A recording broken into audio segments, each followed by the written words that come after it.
Welcome to the deep dive. Glad to be here.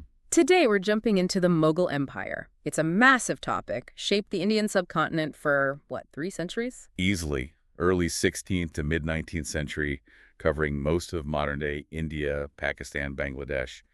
Huge influence. Yeah, and we've got some user-provided historical points to work with.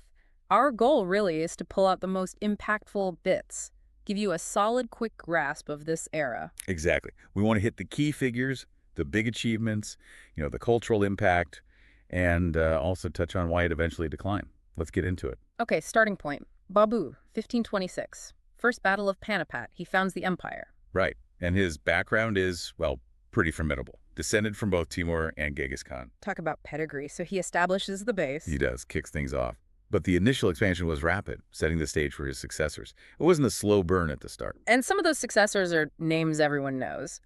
Akbar, for instance. Akbar the Great. Ah, yes. Akbar's reign is fascinating. He really pushed this policy of religious tolerance. Suli cool. Peace with all. That sounds incredibly progressive for the 1500s. It really was. He brought different communities into the fold, administration-wise, respected various faiths, plus big administrative reforms, consolidating power, expanding territory. He definitely earned the great title, it seems. I'd say so. Then fast forward a bit, you get Shah Jahan. And you can't say Shah Jahan without thinking. Taj Mahal. Yeah. Exactly. It's probably the symbol of Mughal architecture, maybe even India for many people. Incredible statement of, well, love, but also imperial wealth and artistry. Absolutely. A showcase piece. But it wasn't just the Taj. Think Red Fort, Fatehpur Sikri.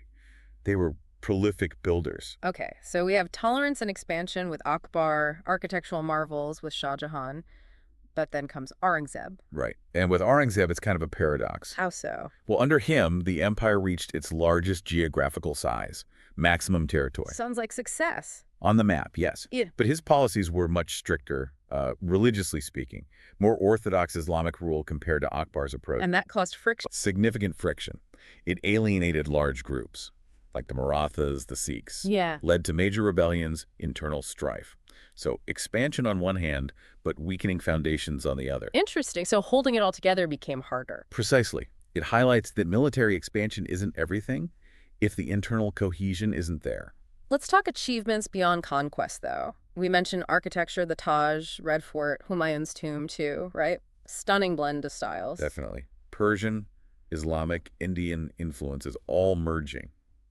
And culturally, big developments. The emergence of Urdu as a major language. Right, that mix of Persian, Arabic, local Indian languages. Exactly. And the art, those intricate Mughal miniature paintings, just beautiful. A real cultural flourishing. They also seem to have been pretty organized administrator. Very. They had a centralized bureaucracy, a standardized land revenue system, the ZAB system, which was quite detailed for its time. And the Mansabdari system, what was that about? Ah, that was clever. It was a ranking system for military and civil officials. Your mansab, or rank, determined your status, your pay, and how many troops you needed to maintain for the emperor. Sort of a way to keep the nobility and military tied directly to the emperor's service? Essentially, yes. It structured the elite and the military machine. Quite innovative for managing such a vast empire. Okay, so powerful, innovative, culturally rich, but inevitably decline sets in. Aurangzeb's reign seems like a turning point, even with the land gains. It often is seen that way.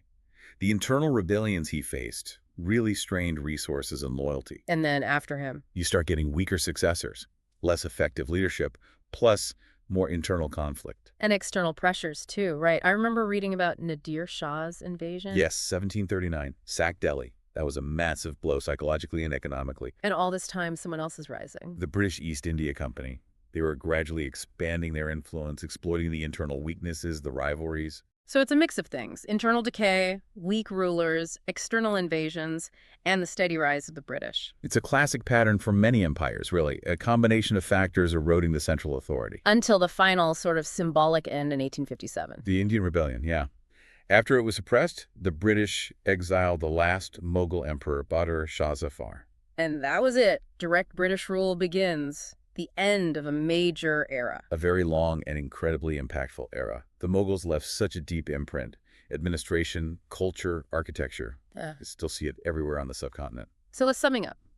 Founded by Babur, expanded massively, reached cultural and administrative peaks under emperors like Akbar and Shah Jahan. It faced internal contradictions, especially under Aurangzeb, and eventually succumbed to rebellions, invasions, and the rise of British power. A really complex legacy, powerful rulers, amazing art, but also conquest and decline. Absolutely. It wasn't monolithic, it was dynamic, changing over centuries. Which leads to a final thought, maybe for you listening. How does the legacy of an empire like this, with all its complexities, still echo today? Think about the culture, the politics, even the physical monuments. What parts of Mughal rule still resonate now, centuries later? That's a great question to ponder. Their influence is far from gone. Definitely something to think about. Join us next time for another deep dive.